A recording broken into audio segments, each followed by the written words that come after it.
교리야 놀자. 네, 흔들리지 않아요. 이렇게 돼 있잖아요. 네.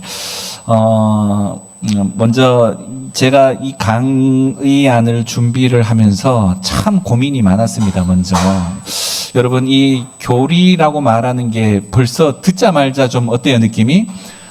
딱딱하고 재미없고 어렵고 힘들고 이걸 왜 해야 되나, 벌써 이런 생각이 막 들잖아요. 그래서 이걸 어떻게 좀 덜 힘들게, 덜 딱딱하게, 덜 재미없게, 재미있게, 더 재미없게, 어쨌든 전달할 수 있을까를 너무 이렇게, 왜냐하면 저도 별로 이런 어려워하거든요. 이런 것들에 대해서. 그래서 고민이 좀 많았고, 진행을 일단은 조금 쉽게 여러분들하고 되도록이면 좀 나눠야 되겠다라는 생각이 들어서, 조금은 기초잖아요. 기초에 대한 내용들을 조금 여러분들하고 좀 간단하게 좀 전달하고, 이런 기초적인 과정들이 우리 안에 조금 잘 이렇게 배이면 조금 심화 과정으로 나가야 되겠다, 이런 생각이 들어서 조금은 쉽게 한다. 나 저거 다 하는데, 이렇게 생각하지 마시고, 그런 느낌이 왔었을 때는 내가 좀 알고 있구나, 이렇게 생각하시면 될 것 같고요. 먼저 제 이야기부터 잠깐 하고 좀 진행을 하도록 하겠습니다. 제가 청년부 때 시골에 있는 교회에서 간사 생활을 한 1년 반 정도를 했어요. 청년부 간사 생활을 하면서 한 10명 가량 되는, 10명에서 15명 정도 가량 되는 청년들하고 참 재미있게 활동도 하고 재미있는 시간을 좀 많이 보냈던 시절이 있었습니다. 그런데 제가 이제 신학을 공부를 하고 이제 전도사 사역을 이제 한참 하고 있는데, 벌써 이전에 간사 생활을 했던 시간으로부터 약 한 10여 년 이상이 좀 지났죠. 그래서 저도 그때 당시에는 결혼을 해서 가정을 이루고 있었고, 또 같이 이 신앙생활을 했던 그 청년들 가운데에서도 한 3분의 2 가량이 벌써 이렇게 가정을 이루고 이렇게 생활을 했던 그런 시기였는데, 어느 날 갑자기 전화가 한 통이 왔어요. 전화가 왔는데, 그때 당시에 참 열심히 신앙생활했던 한 자매로부터 전화를 받았습니다. 그러면서 한참 어떻게 지내냐, 한 5분 정도 이렇게 서로 간의 근황에 대해서 이야기를 하다가, 혹시 그 오빠 지금 전도사 사역을 하고 있냐고 그랬더니만, 그래, 내가 지금 대구에서 전도사 사역을 지금 초등학교 2학년을 대상으로 해서 하고 있다, 이렇게 이야기를 하더니만, 갑자기 주소를 좀 이렇게 알려달래요. 그래서 제가 왜 그러냐 하니까, 본인이 너무 은혜를 받은 책이 있다면서 그 책을 좀 보내주고 싶다는 거예요. 그래서 뭔가 좀 등골이 싸한 느낌이 왔습니다. 그래서 그래, 어떤 책이냐고 그랬더니만, 그때부터 시작되어진 30여 분간의 강의를 제가 그 자매로부터 들었습니다. 결국은 신천지였어요. 그 30분 동안 그 자매가 저를 설득하기 위해서, 사역자임에도 불구하고 당신이 이분을 만나야 된다, 만나야 되고, 이 놀라운 성경의 진리를 깨닫지 못하는 대한민국의 수많은 사람들이 있기에 본인은 너무 가슴이 아프고 그걸 생각할 때마다 눈물이 앞을 가린다는 거죠.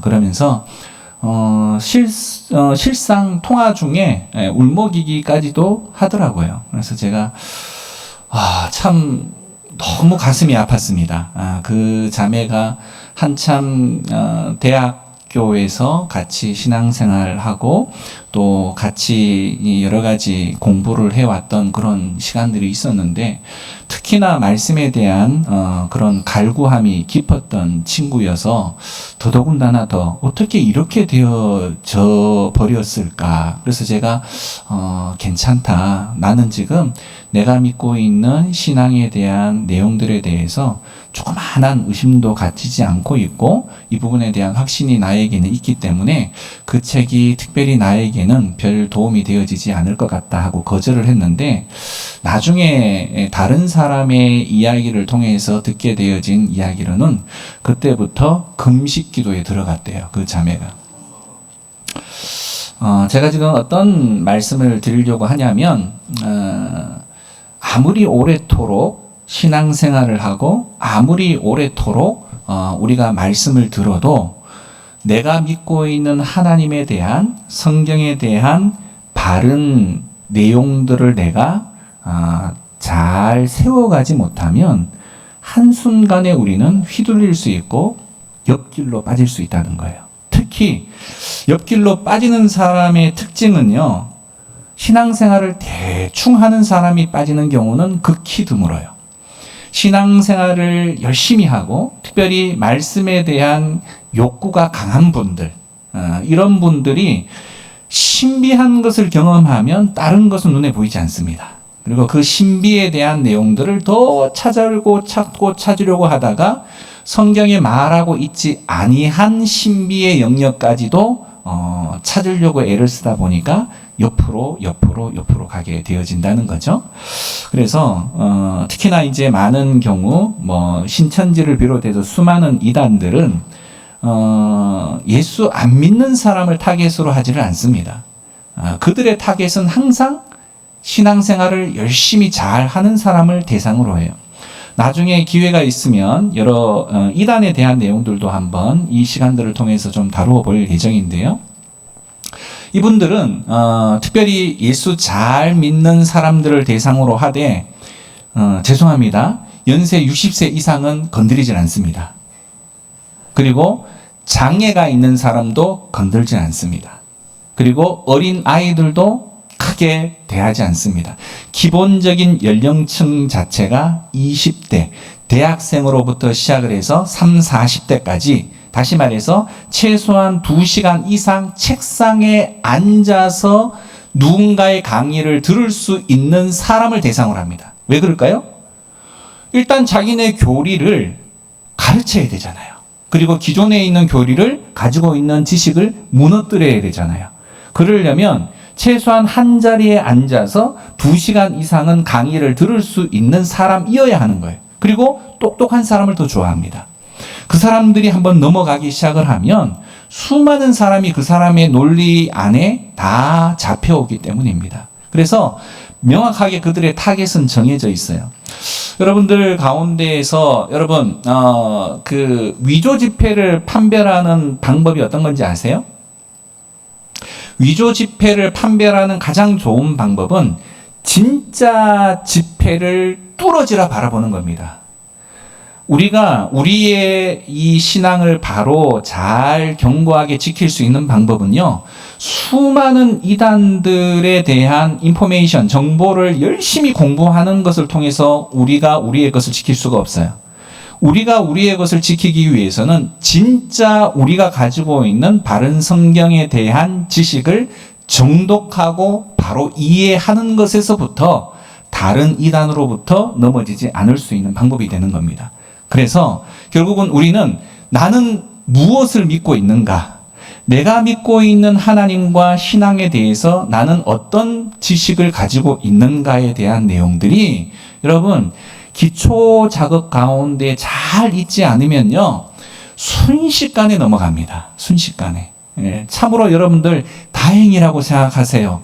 제대로 된 이단이 여러분에게 붙어 있지 않다는 것에 대해서. 네, 결국은 우리가 작은 부분이기는 하지만 이런 시간들을 통해서 우리가 믿고 있는 신앙이 어떤 것인지에 대해서 차근차근히 그런 기초부터 그런 쌓아가야 하는 작업들이 필요하기 때문에 이런 시간을 마련했다는 점 여러분 참고해 주시면 좋을 것 같고요. 그래서 제가 타이틀을 믿음의 뼈대를 한번 세워보자, 그리고 흔들리지 않는 믿음의 기초를 세워보자 라는 타이틀을 잡아봤습니다. 한번 여정을 한번 볼까요? 다음 페이지. 자, 총 10과 정도에 해당하는 내용이 되어지겠고요. 이 사람에 대한 목적이 도대체 하나님은 어떤 목적을 가지고 계신 건가라는 것부터 시작을 해서 성경, 우리가 들고 있는 이 성경에 대한 세부적인 내용들뿐만이 아니라 성경 자체에 대한 이해도 좀 필요한 부분이 있을 것 같습니다. 그래서 그런 부분들, 그리고 하나님에 대해서 우리 이미 다 잘 알고 있는데 과연 그럴까요? 그 하나님에 대한 내용들에 대해서도 좀 살펴보기를 원하고, 그리고 창조의 섭리, 죄, 예수 그리스도, 성례, 예배, 교회, 성도의 생활, 이런 이제 주제들을 중심으로 해서 살펴볼 건데요. 이 10가지의 주제 가운데에서 가장 핵심이 되어지는 내용이 뭘까요? 여러분, 센스가 있으면 척 보면 압니다. 네, 몇 번일까요? 그렇죠. 6번째 놓여있는 예수 그리스도입니다. 그래서 결국 이 전체의 심장이 바로 예수 그리스도라는 것 여러분 참고하시면 좋을 것 같고, 자, 그러면 먼저 우리가 이 교리 교육을 하게 되어지는 이유와 관련한 내용들을 한번 살펴볼 건데요. 다음 페이지 보시면, 자, 신앙, 우리가 흔히들 생각하는 이 신앙을 그냥 감정, 느낌으로 생각하는 경우가 많습니다. 끌어오른다. 따뜻하다. 은혜롭다. 이렇게 생각하는 경향들이 많습니다. 하지만 신앙은요, 단순히 감정만을 말하는 것이 아니라 방향을 말하는 겁니다. 무엇을 믿는가라는 거죠. 그래서 신앙은 감정이 아닌 거고, 결국 신앙은 진리의 방향을 찾아가는 겁니다. 그리고 특별히 우리가 말하는 이 딱딱하게 느껴지는 이 교리는 결국 우리의 삶의 기준이 되어지는 것이고, 그 기준을 따라 삶을 살아가면 우리의 삶을 흔히들 복음적 삶이다라고 정의할 수 있는데요. 결국 성경이라고 말하는 이 성경은 내가 아니라 하나님으로부터 시작되어지고, 인간은 하나님의 형상이지만 방향이 완전히 죄로 인해서 틀어져 버린 우리의 모습을 우리는 진짜 제대로 볼 수 있어야 하고, 예수 그리스도는 참 하나님, 100% 하나님, 100% 참 인간인데, 결국 이 예수 그리스도가 우리의 모든 죄의 문제를 해결해 주실 수 있는 유일한 구원자가 되신다. 그리고 결국 구원은 우리가 하는 것이 아니라 오직 은혜로, 그리고 오직 믿음으로, 오직 예수 그리스도로 얻게 되어지는 것이 구원이다. 이게 결국은 핵심의 교리의 부분에 해당되는 겁니다. 이런 복음에 대해서 내가 정말 제대로 이해하고 있는가?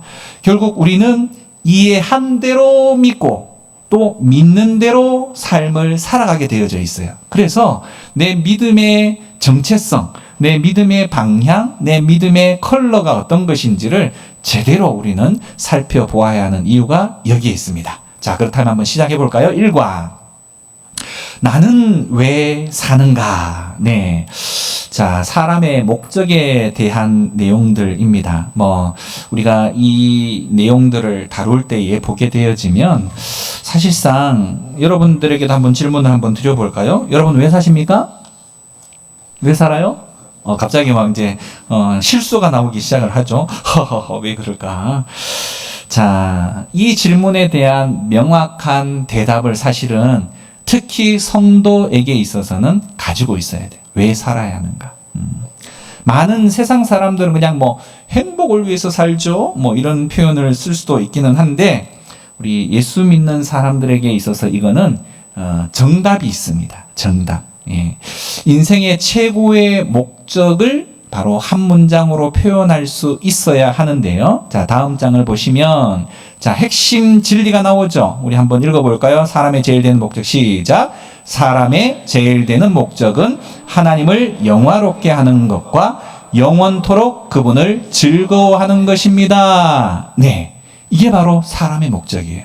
우리의 인생의 목적이라는 겁니다. 자, 그렇다면 이제 이에 반해서 이야기가 나올 수 있는 부분들이 있죠.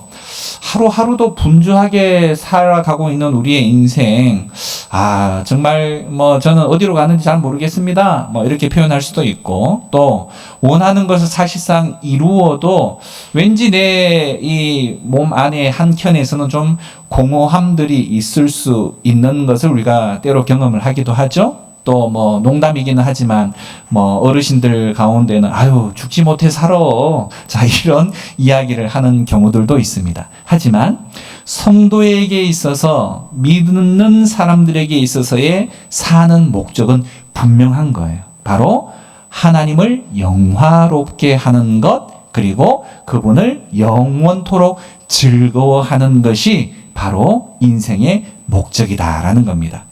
자, 그렇다면 다 좋아, 다 좋은데 도대체 이 말이 좀 어렵죠? 자, 그럼 이 부분 한번 설명을 한번 해보도록 하겠습니다. 자, 목적은 창조주가 정한다. 글자가 작아서 눈에 잘 안 보이시는 분들 제가 한번 설명을 드려볼게요. 먼저 목적은 창조주가 정한다라고 했는데, 밥그릇 하나도 만든 사람들의 용도가 분명히 있습니다. 어떤 것은 밥그릇, 어떤 것은 국그릇, 반찬 그릇.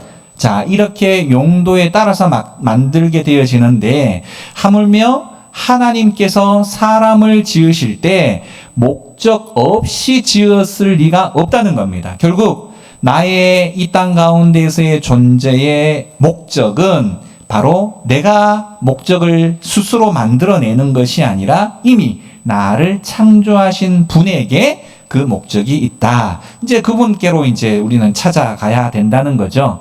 자, 그리고 두 번째는, 그렇다면 이 목적 자체는 최고의 목적이 있고 부차적인 목적이 있다라는 겁니다. 먼저 우리들 가운데에 이제 최고의 목적은 어떤 거냐?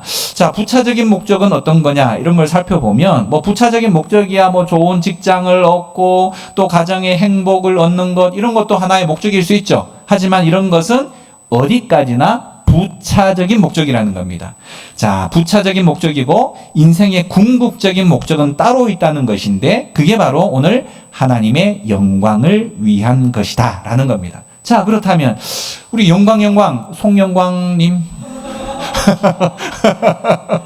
영광 많이 들어요. 이 영광에 대한 이야기 얼마나 많이 있으면, 기독교 교회만 오면 들리는 이 단어가 은혜 아니면 영광 이런 거잖아요. 그죠? 자, 그러면 도대체 우리 예수 믿는 사람들이 이 영광에 대한 의미를 제대로 알고 있느냐라는 겁니다. 송영광님, 혹시 영광님의 뜻은 뭐예요? 이름의 뜻? 네. 영광을 돌린다는 뜻도 있고, 한자 뜻은 뭐예요?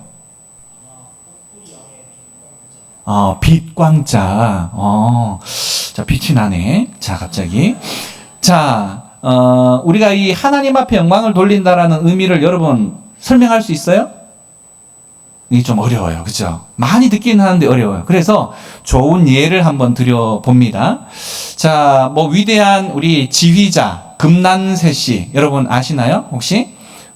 항상 우리나라 뭔가 대표적인 음악회를 한다 그러면 이 금난세 씨가 이렇게 나오는데, 금난세 씨 뿐만이 아니라 세계적인 명지휘자를 보면 그냥 어떤 사람들은 그냥 잔잔하게 이렇게 지휘를 하는 분도 있는데, 어떤 분들은 그냥 머리가 휘날릴 정도로 몸이 막 이렇게 해요. 그럼 그 제스처 자체가 아주 그냥 멋진 분들이 이제 간혹가다 보이는데, 그 지휘와 이 제스처에 따라서 그 오케스트라 전체가 연주하는 음악이 그 음악홀 전체를 가득 채웠을 때, 그리고 그 곡을 직접 만든 사람에게 그 모든 빛이 드러나게 되어질 때, 그것을 관람하는 사람들은 한 곡이 끝나고 나면 이 가슴이 벅차서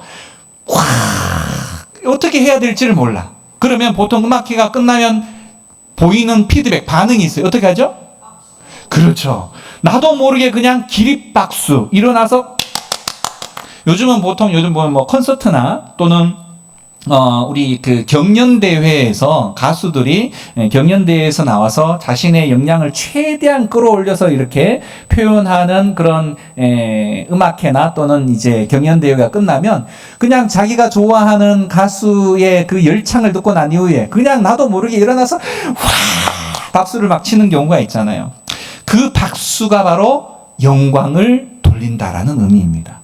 결국 무슨 말이냐? 결국은 하나님의 위대하심을 바라볼 때 이 세상의 자연 만물의 모든 아름다움들이 하나님께서 일일이 다 색칠을 하시고 거기에 세포를 허락하시고 또 거기를 직접 운영하시고 직접 이렇게 만들어 가시는 과정들이 하나님의 작품이다라는 것을 우리가 깨닫게 되어지면 우와 정말 대단하시네 하나님 박수를 칠 수밖에 없다는 거죠. 네, 이것은 하나님에 대한 존경, 그죠? 하나님에 대한 멋있어요 라고 말하는 찬사, 그리고 그분에 대한 경외감, 그죠? 이 모든 것들이 이 박수 안에 다 포함되어져 있다라는 겁니다. 이게 바로 영광을 그분께 돌린다라는 뜻이에요.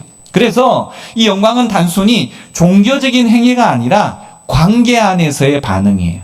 그분을 알아가면 알아갈수록 그분의 위대하심을 더 크게 경험할 수밖에 없기 때문에 그 관계 안에서 하나님의 영광을 더 깊이 있게 체험하고 영광을 돌려드릴 수 있게 되어진다라는 겁니다.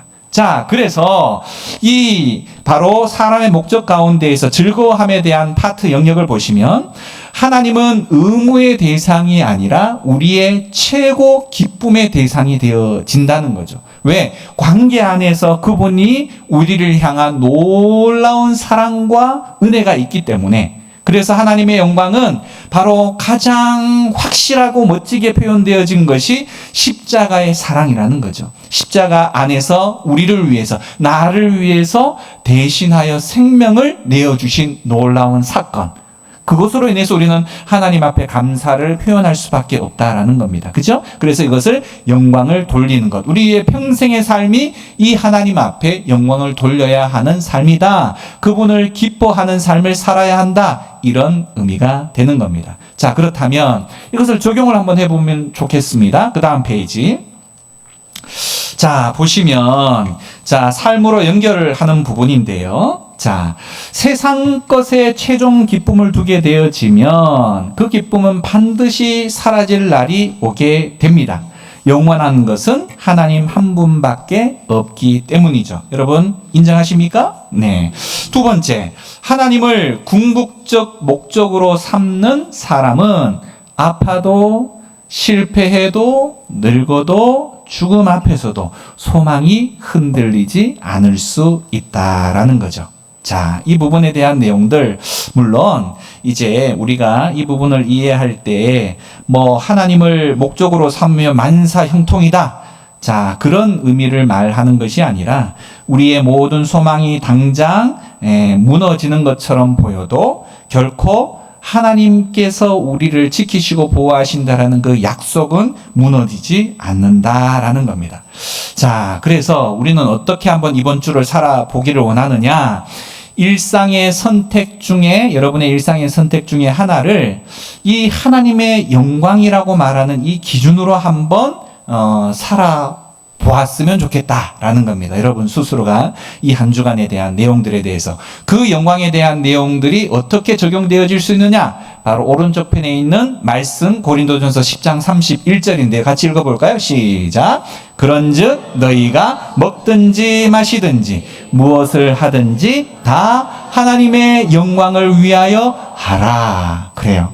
이번 한 주간 여러분들이 먹는 일이든 마시는 일이든 무엇을 하든지 이제까지는 좀 내가 행복하고 내가 즐겁고 내가 기쁘고 내가 편안한 것을 위해서 뭔가 선택의 기준점이 있었다라고 한다면 한번 하나님의 영광? 이 하나님의 영광에 대한 내용들에 대해서 한번 내가 이 한 주간의 선택을 한번 해볼까? 이걸 한번 해보자는 거죠. 네. 그렇게 해서 교리가 단순히 지식이 아니라 여러분에게 실상의 삶 가운데에 적용되어질 수 있게끔 한번 해봤으면 좋겠습니다. 다음 페이지. 자, 그렇다면 한번 여러분의 신앙을 한번 점검을 해보기를 원하는데요. 내 인생의 중심이 무엇인가에 따라 삶의 흔들림이 결정되어진다는 사실을 여러분 기억을 하시고, 그러면 나는 지금 무엇을 위해 현재 살아가고 있는가? 스스로에게 질문을 한번 던져보시라는 겁니다. 무엇을 위해서? 아유, 인생 뭐 있어? 그냥 사는 거지 뭐. 이런 건가요? 아니면 그냥 돈만 좀 더 많이 벌어서 조금 더 편안한 생활 좀 했으면 좋겠네? 이런 건가요? 자, 오늘 분명히 성경은 여러분들에게 또 우리들에게 정답을 제시했습니다. 자, 뿐만 아니라 나는 성공과 안정보다 정말 진실로 내 속사람이 대답을 하기를 하나님을 더 기쁨으로 여기고 있는가? 스스로에게 한번 질문해 보기를 원합니다. 또, 자, 예배. 우리는 여러 예배의 생활들을 하고 있는데, 그 예배가 언젠가부터 의무감으로 내 가운데 있는가? 아니면 예배라고 말하는 것 자체가 기쁨으로 내 안에 자리 잡고 있는가? 돌아보기를 원하고, 또 내 인생의 방향이 정말 하나님의 영광을 향해서 있는가? 그렇지 않은가? 그리고 내 일터와 가정에서 하나님을 영화롭게 한다라는 것은 구체적으로 어떻게 표현되어질 수 있는가? 한번 여러분들이 이번 한 주간 스스로 한번 생각해보고 또 그것을 실천해 볼 수 있기를 원합니다. 자, 그렇다면 이제 두 번째, 성경에 대해서 한번 살펴볼 건데요. 자, 우리가 뭐 성경 이야기, 아까도 말씀드렸다시피 성경 뭐 많이 알아요, 다. 아유, 시시하겠네. 자, 이렇게 생각할 수 있을 것 같은데, 여는 질문을 한번 볼까요? 수많은 목소리와 정보 속에서 당신의 인생을 최종적으로 판단해 줄 기준은 무엇입니까? 이렇게 되어져 있습니다. 자, 뭐 유튜브, 뭐 여러분들 뭐 끊임없이 뭐 SNS, 인스타그램, 뭐 자기계발서 이런 다양한 곳에서 이렇게 살아라라고 말하는 내용들이 많이 있죠. 자, 그런데 여러분들은 진짜 여러분들의 인생의 기준, 그 내용을 어디에다가 또 어떤 것을 참고하시면서 삶을 살아가고 계시는가? 여러분 한번 스스로에게 질문을 해 보시길 원합니다.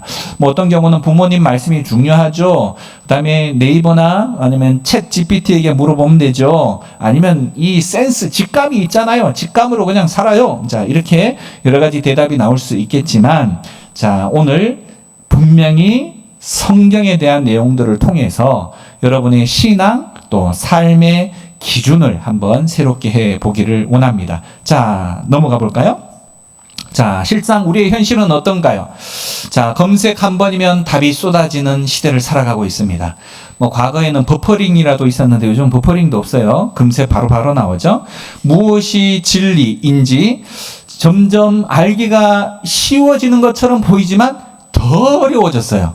더 어려워졌어요.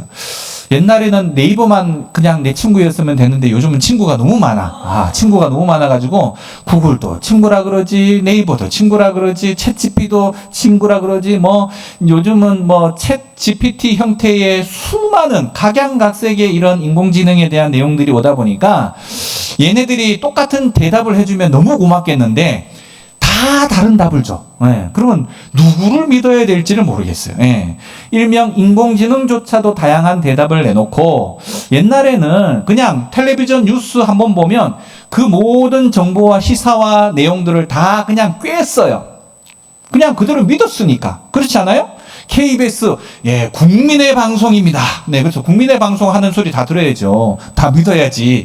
근데 요즘은 방송국, KBS, MBC, SBS 공영 방송을 제외하고도 케이블 TV가 채널이 300개, 900개 이렇게 되는데 그 모든 방송국에서 각자 자기 이야기를 꺼내. 그러면 도대체 뭘 믿어야 할지를 모르는, 정보는 많으나 무엇이 진짜인지를 가려내기가 더 어려운 시대를 살아가고 있습니다. 자, 그런 측면에 있어서 성경을 우리는 이미 많은 경우 훌륭한 고전이 되어져 버린 시대를 살아가고 있지 않나라는 생각을 해오고, 믿음의 사람들, 성도들조차도 사실은 성경 이렇게 약간 좀 하급 취급을 하는 경우들도 간혹 있습니다.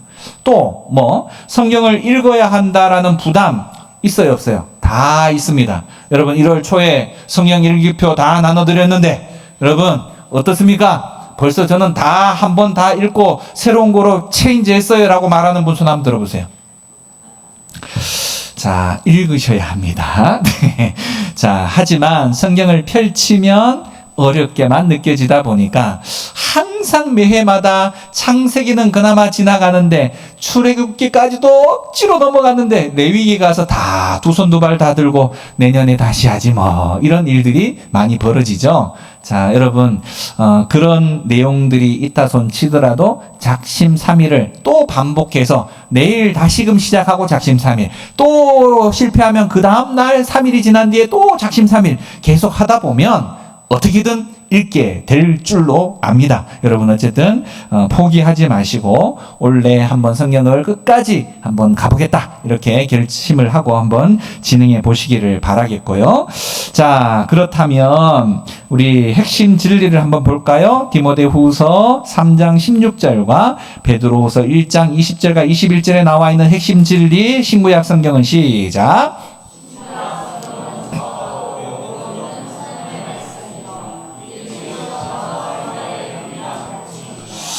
네, 사실 이거를 뭐 공식으로만 생각해서는 되지 않고 진짜 우리의 기준이 되어져야 할 부분입니다. 자, 그 다음 장 보시면 자, 성경에 대해서 조금 더 구체적으로 좀 살펴보기를 원하는데 먼저 자, 성경은 계시의 책이다라는 겁니다.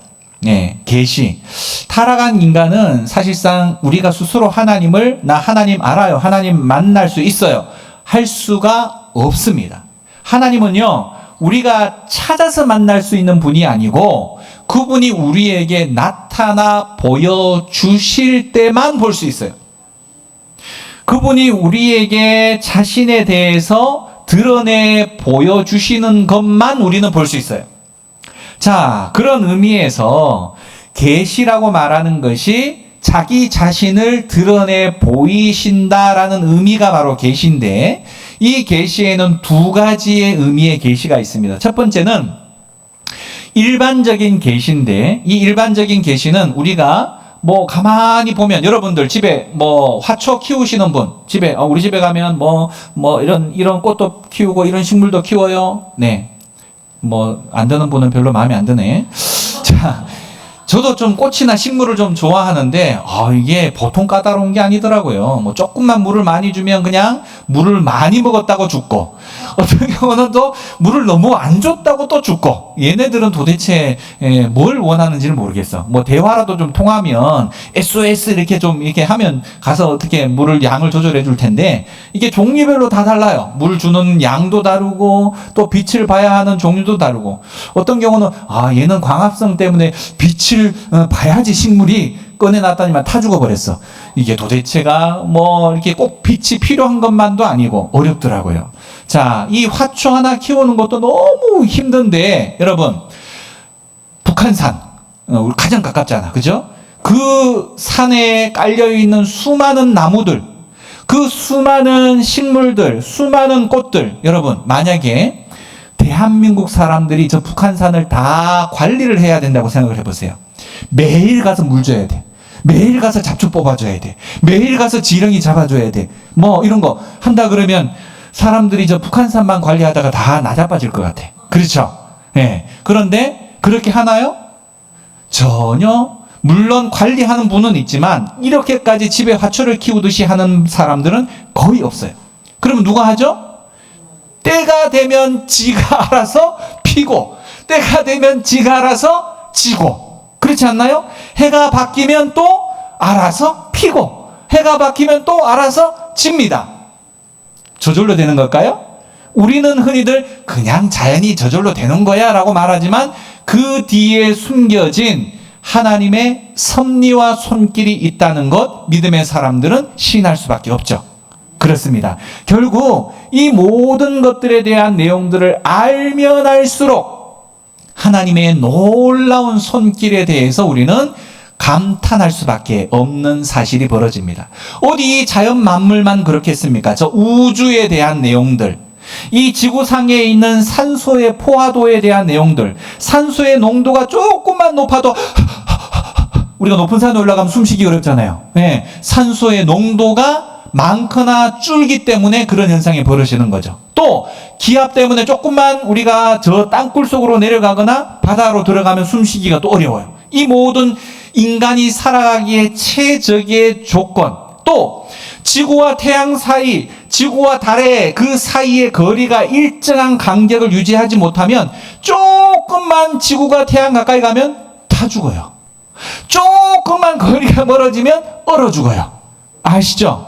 결국은 정확한 물리적인 이 법칙에 의해서 지구와 태양, 지구와 달의 간격과 거리가 일정하게 유지되어지면서 마구마구 자전과 공전을 거듭하는 상황 때문에 우리는 매우 안전하게 살아가고 있습니다. 자, 지구가 가만히 있나요? 도나요?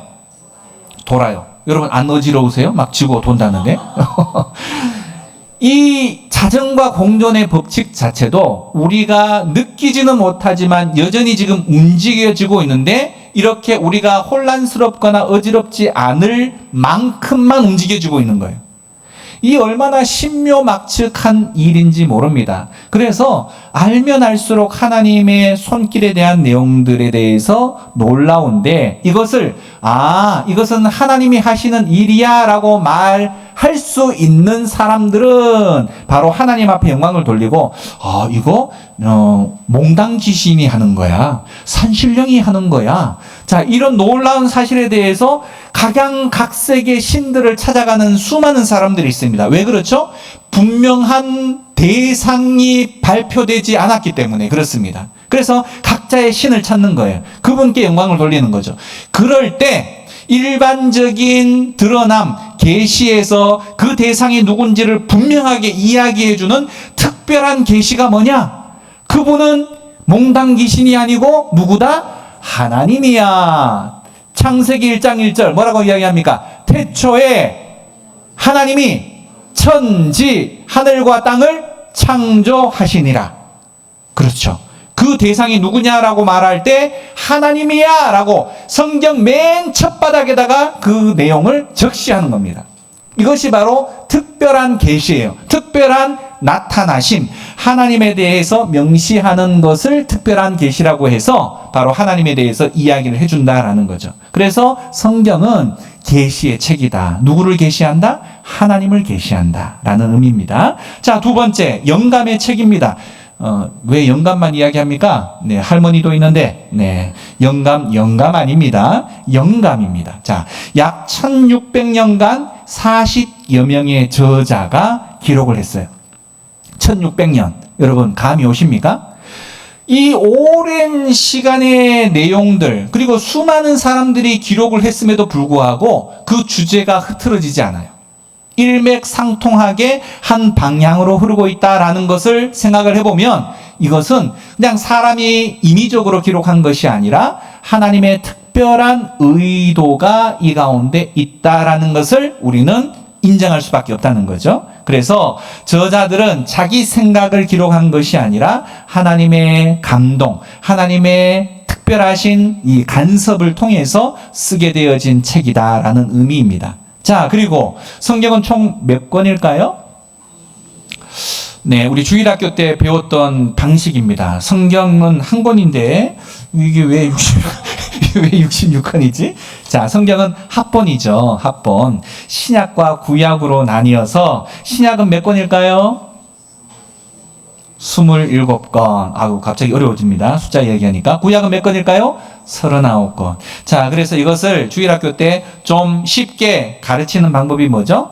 3, 9, 27. 네. 곱하기를 잘하면 바로 숫자가 보입니다. 그래서 구약 39권, 신약 27권, 더하기 27권입니다. 자, 구약, 신약. 약자가 들어있죠. 이 약이 뭔 뜻일까요? 한자. 그렇습니다. 자, 그러면 구약은 무슨 약속입니까? 네. 결국 구약은 중심점이 죄에 있어요. 인간의 죄로 인해서 그 죄의 문제를 해결해 주실 구원자가 필요한데, 그 구원자인 예수 그리스도가 이 땅 가운데 오실 것이다 라는 약속이 구약, 오래된 약속이고, 신약은 바로 그 예수님이 십자가에서 우리의 죄 문제를 다 해결을 하셨고 하늘로 올라가셨는데 다시 재림 오셔서 우리의 몸도 영혼도 100% 완전히 구원해 주실 것이다 라는 것에 대한 약속이 신약입니다. 네. 그리고 구약에 대한 사건을 성취한 부분에 대한 내용들도 이 신약 가운데 포함이 되어져 있죠. 그러다 보니 주인공은 누구냐? 예수 그리스도입니다. 예수 그리스도. 자, 그러면 복음, 율법. 자, 복음과 율법에 대한 내용들은 이 성경 안에 가지고 있는 큰 주제를 말하는 거예요. 성경은 두 가지 이야기를 하고 있는데 복음에 대해서 이야기하고 기쁜 소식입니다. 복음은 두 번째 율법, 하나님의 말씀에 대한 이야기를 합니다. 자, 복음은 하나님이 우리를 위해서 행하신 일에 대해서 기록한 거예요. 그래서 구약의 약속, 신약의 그 약속의 성취에 대한 부분이죠. 십자가입니다. 그죠? 그것을 인생들은 믿음, 신앙을 통해서 받아들여야 하는 것이고. 자, 율법은 뭐냐? 은혜 받은 자가 감사로 그것을 응답하는, 순종하는 것이 바로 율법입니다. 자, 율법이 총 몇 가지일까요? 네, 율법이요 613가지나 있어요. 613가지. 우리가 흔히들 말하는 율법 이야기하는데 그 율법 개수가 613가지라는 겁니다. 이것을 쉽게 좀 계산하는 방법은요, 6을 칼로 확 잘라버렸어. 그러면 어떻게 돼요? 반을 잘랐으면 몇이 남아? 예, 3이 남죠. 네, 3이 남습니다. 네, 어렵습니까? 죄송합니다. 그래서 율법은 총 613가지인데요. 해라와 하지 말라가 613가지 안에 나뉘어져 있어요. 네. 그렇다면 해라가 많을까요? 하지 말라가 많을까요? 당연합니다. 네. 하지 말라의 숫자가 더 많습니다. 어쨌든 이 613가지의 율법을 압축을 꽉 해가지고 만든 게 뭘까요? 십계명입니다. 예. 이 613가지의 율법을 쫙 압축을 해서 만든 것이 십계명이고요. 요즘 압축기가 좀 더 세련되게 더 효과적으로 더 잘 나왔잖아요. 이 10가지의 이 십계명을 더 좋은 압축기로 이렇게 갈았더니만 몇 가지로 나왔다고? 2가지. 하나님 사랑과 이웃 사랑이에요. 율법의 완성이 바로 이 사랑이라는 겁니다. 그래서 구약에서의 총 613가지의 율법, 10가지의 십계명, 그리고 하나님의 사랑, 이웃 사랑. 자, 이렇게 되어지는 거고요. 그 율법을 완성시키신 분이 바로 우리 예수님이시다라는 겁니다. 자, 이해하기 쉽죠? 자, 그다음. 자, 신약과 구약, 성경. 여러분들은 잘 모르겠어요. 근데 저는요, 이 처음에 성경을 찾는 게 그렇게 어렵더라고요. 도대체 뭐라고 하는데 페이지 수가 나오지 않으면 도대체 처음부터 끝까지 막 신약 이야기하는데 구약 창세기부터 찾기 시작해요. 자, 얼마나 이 성경을 찾기가 어려운지. 자, 여러분들 그래서 교회 처음 나오신 분들에게는요, 뭐 당연히 알겠지 이렇게 생각하시면 안 되고요. 성경을 찾는 방법부터 알려주셔야 돼요. 네, 가장. 그래야 당혹스럽지 않습니다. 자, 성경은 말씀드렸던 것처럼 크게 2개의 약속으로 나뉘어졌다고 말씀을 드렸고, 구약과 신약인데, 구약 안에 그 글에 대한 문체의 장르에 따라서 총 4개 내지 5개의 분류를 할 수가 있는데, 첫 번째 여러분 잘 아시는 것처럼 창세기, 출애굽기, 레위기, 민수기, 신명기는 모세가 썼다 그래서 모세의 5개의 경전, 그래서 별칭이 모세오경입니다. 이것은 하나님으로부터 받은 율법이라는 부분에 대한 내용들로 율법서라는 명칭을 붙이고요. 그 다음 이스라엘의 역사를 기록했다라고 해서 바로 신명기 다음에 나오는 여호수아, 사사기록기, 사무엘, 그 다음에 열왕기, 그 다음 역대기, 그리고 에스라, 느헤미야, 에스더, 이렇게 개수가 역사에 대한 기록, 그리고 시가서, 노래라는 의미인데, 욥기, 시편, 잠언전도, 아가서, 그리고 선지서, 선지자들이 쓴 책이다라고 해서 바로 이사야부터 시작해서 쭉 말라기까지 나오는데요. 여기에는 대선지서와 소선지서로도 구분할 수 있어요. 자, 대가 있다는, 소가 있다는 이야기인 거죠. 그죠? 결국은 대선지서는 대부분 분량이 좀 많다라고 해서 이사야, 예레미야, 예가, 에스겔, 다니엘이 대선지서에 해당하고 그 나머지 부분이 소선지서다라는 겁니다. 장르, 글의 장르나 특성에 따라서 나누는 부분이고요. 여러분, 한 가지 더 여기에서 질문을 드려봅니다.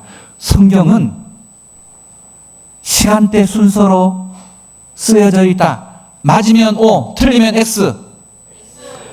오, 대단하십니다. 자, 그래서 성경을요, 시간대별로 이해하려고 처음부터 읽어 내려가기 시작하면 앞뒤가 안 맞는 경우가 있어요. 그래서 어떤 경우는 시대별로 순서별로 작성되어져 있는 성경책이 서점에 가면 팔기도 합니다.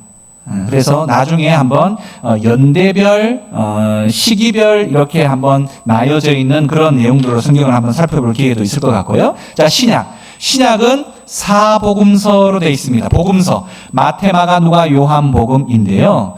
자, 이것을 여러분들에게 조금 쉽게 설명을 할 것 같으면 요즘 공영방송국 KBS, MBC, SBS 하나 더 그냥 아무거나 케이블 TV 하나 가지고 오면 TVN이다. 그러면 이 사람들이 어떤 사건이 일어났어요. 그래서 이 사건 때문에 각 방송국에서 카메라가 출동을 했습니다. 근데 그 대상이 누구냐? 예수님이라는 거예요. 근데 한 사람을 중앙에 두고 KBS는 왼쪽에서 찍어요. MBC는 오른쪽에서 찍어요. SBS는 뒤에서 찍어요. 그 다음에 TVN은 앞에서 찍습니다. 각도가 다르게 찍기 때문에 한 사람의 모양이긴 하지만 스토리가 똑같을까요? 다를까요? 달라요. 결국 무슨 이야기냐? 사복음서는 주인공이 예수님이긴 하지만 그 작성하는 방법, 각도가 조금씩 다 달라요. 그러다 보니 똑같은 예수님에 대한 이야기이긴 하지만 그 내용들이 색깔이, 컬러가, 방향이 조금씩 다 다르다. 대신에 한 사람을 이해하기 위해서는 이 4명의 복음서가 함께 같이 읽어질 때 풍성하게 예수님을 이해하기가 더 쉬워지는 거죠. 그래서 이 복음서에 대한 내용들이 서로 중첩되어져 있는, 이거 어디서 봤는데? 마태복음에서 봤던 내용들이 누가복음에도 있습니다. 어떤 경우? 누가복음에서 봤던 내용들이 마태복음에 있습니다. 그런데 똑같은 사건인데도 불구하고 보는 사람의 관점이 다르니까 어떤 사람은 분량을 한 장이다가 기록하고 어떤 사람은 한 2줄 적고는 지나가 버려. 자, 그러나 그 모든 내용들은 합쳐서 이해하게 되어질 때 더 정확하게 보게 되어질 수 있다라는 거 참고하시면 되고요. 그리고 사도행전은 역사서에 해당하는 겁니다. 어떤 역사? 교회가 어떻게 탄생되어졌고 그 교회가 탄생되어져서 어떻게 발전하게 되었는지에 대한 내용들을 기록한 것이 바로 사도행전. 그리고 서신서, 편지글이라는 거죠. 편지글. 즉 사도 바울과 12명의 제자들이 썼던 교회를 향해서, 개척했던 교회를 향해서 쓴 편지나 성도들을 향해서 썼던 편지들의 묶음이 서신서입니다. 많은 경우 13권을 13장의 교회나 성도들에게 보낸 편지를 썼던 주 수신자, 보낸 자, 발신자가 사도 바울이에요. 사도 바울. 그리고 나머지 책에 해당하는 이 8권에 해당하는 것은 나머지 제자들, 요한도 그 가운데 있고요, 유다도 있고요, 베드로도 있고요, 야고보도 있고요. 각자 그 제자들이 썼던 책들이 공동 서신에 해당하는 겁니다. 그리고 앞으로 되어질 일들에 대한 예언을 기록한 것이 요한계시록. 네. 이미 다 잘 알고 있는 건데요. 알고 있습니다. 네. 자, 그 다음, 그러면 이제 이 성경에 대해서 우리는 어떻게 이해하고 넘어가야 하는지. 자, 성경은 지식의 책인 동시에 단순히 정보만을 알려주는 것이 아니라 이 내용을 가지고 어떻게 우리가 삶을 살아야 하는 것에 대한 실천의 책이다라는 것을 기억을 해야 되고요. 그래서 매일 읽어야 합니다. 읽은 대로 지키기 위해서 힘써야 합니다. 그리고 지혜를 구하는 기도가 필요합니다. 자, 경건한 마음으로 읽을 때 이 성경을 사실상은 여러분 처음 성경을 읽을 때 이해하는 이해도하고 2번, 3번, 4번째 읽을 때의 이해도가 달라져요. 똑같은 성경인데. 그리고 나의 여러 가지 신앙적 컨디션에 따라서요, 어떤 경우는 그때 지나갈 때는 전혀 보이지 않았던 문구가 어느 날 봤는데 이런 내용이 여기 있었어? 라고 말할 정도의 내용들이 부각되어져서 확 들어올 때가 있습니다. 나의 신앙적 컨디션에 따라서. 그래서요, 이 성경은 그냥 한번 읽고 쭉 정보로만 이해하게 되어지면 크게 도움이 되어지지 않을 수 있으나, 이 내용이 여러분의 실생활 가운데에서 적용되어지는 상황들이 벌어질 때는요, 나도 모르게 그 말씀 가운데 꽂히는 일들이 너무너무 많습니다. 그래서 이 성경은 끊임없이 살펴보아야 한다는 겁니다. 어떤 분이 나는 오늘 한번 하나님의 인도를 받고 싶어. 자, 어떻게 인도를 받을까요? 아침에 성경책을 들고 여기네. 이게 펼쳐지면 그걸 가지고 오늘의 말씀 이렇게 이해하려고 하는 분들도 있다고 하더라고요. 여러분, 이렇게는 하지 마시고 매일 주보상에 월요일 날 본문, 화요일 본문 이렇게 돼 있잖아요. 그래서 매일 성경의 분량대로 나와 있으니까 그것을 따라 읽다 보면 여러분, 하나님의 은혜가 매일의 말씀의 흐름 가운데에서 우리에게 주어지는 부분이 있으니 그렇게 한번 해보시기를 바라겠고, 그리고 성경은 사실상 내가 가지고 있는 지식으로 다 이해하기가 어렵습니다. 그래서 여러분, 꼭 성경을 읽기 전에 하나님, 이 말씀을 이해할 수 있는 지혜를 허락해 주십시오라고 하면 성경을 읽을 때뿐만이 아니라 읽었던 말씀이 실생활 속에서 경험을 하다 보면 깨달아지는 지혜도 있어요.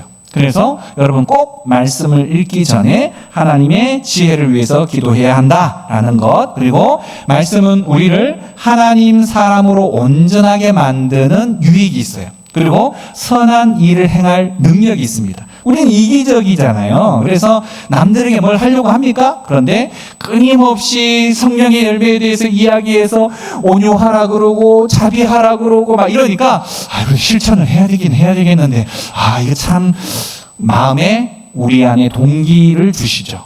그래서 하나님께서 우리에게 말씀을 통해서 선한 일을 행할 그런 용기와 능력도 주신다라는 겁니다. 자, 디모데후서 3장 10절 같이 읽어볼까요? 시작. 모든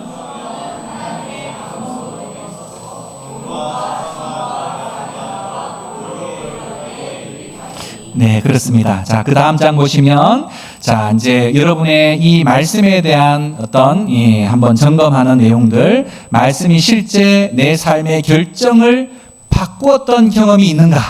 여러분, 이 내용이 많으면 많을수록 여러분은 말씀의 지도를 받고 있는 겁니다. 네, 그래서 이 내용들이 여러분 삶 가운데 끊임없이 적용되어질 수 있기를 바라고요. 그런 의미에서 몇 가지 질문을 던져보면, 나로의 하루 일과 중에 말씀을 읽는 것은 도대체 어디쯤 자리를 잡고 있는가? 시간 나면 읽지요. 오늘 바빠서 못 읽었어요. 자, 이런 경우인가? 아니면 무엇보다도 이 말씀 읽기가 나의 삶의 하루 일과의 가장 중심점에 있는가? 모든 것을 시작하기 전에 이 말씀으로부터 시작하는가? 자, 이것을 한번 생각해 보시면 좋을 것 같고, 말씀을 읽는 데서 그치지 않고 그 말씀을 어떻게든 순종해 보려고, 지키려고 힘쓰고 있는가? 네, 스스로 질문해 보시고, 또 이번 주 실천할 수 있는 나만의 말씀 읽기 계획을 한번 여러분 세워볼 수 있기를 바랍니다. 오늘은 여기까지입니다. 네. 자, 어떠세요? 어렵지는 않죠. 하지만, 여러분이 우리가 알고 있는 기본적인 이런 내용들에 대해서 별것 아닌 것처럼 보여도, 아리까리한, 이런 말 용어를 써도 되는지 모르겠는데, 아리까리한 그런 내용들이 분명히 있습니다. 그런 내용들이 우리 안에 바르게 또 정확하게 자리를 잡을 때 우리가 덜 흔들리게 되어진다라는 점 기억을 하시고, 우리 다음 주에는 이제 하나님에 대한 내용들로부터 또 진행되어진다는 거 기억하시고, 여러분 계속해서 열심히 동참해 주시길 바라겠습니다. 제가 기도하고 마칠까요? 하나님 아버지 감사합니다. 오늘 신앙에 대한 교리, 기초에 대해서 한 두어 가지를 살펴보았습니다. 참 우리가 오랫동안 신앙생활을 해왔지만 내가 믿고 있는 이 믿음의 정확한 지도가 어떤 것인지, 또 어떤 내용들을 담고 있는지에 대해서 그냥 하나님 대충 추상적으로만 이해했던 부분들이 있었던 것 같습니다. 내가 바른 믿음에 바로 서 있지 못하면 언제든지 우리는 흔들릴 수밖에 없다는 사실을 기억해서 하나님 작지만 작은 노력이기는 하지만 이 공부를 통해서 이 교육과 훈련을 통해서 조금씩 우리가 믿음 안에 다져질 수 있는 저희들 되게 하여 주시옵소서. 감사드리고 예수님의 이름으로 기도드립니다. 아멘. 마쳤습니다. 수고하셨습니다.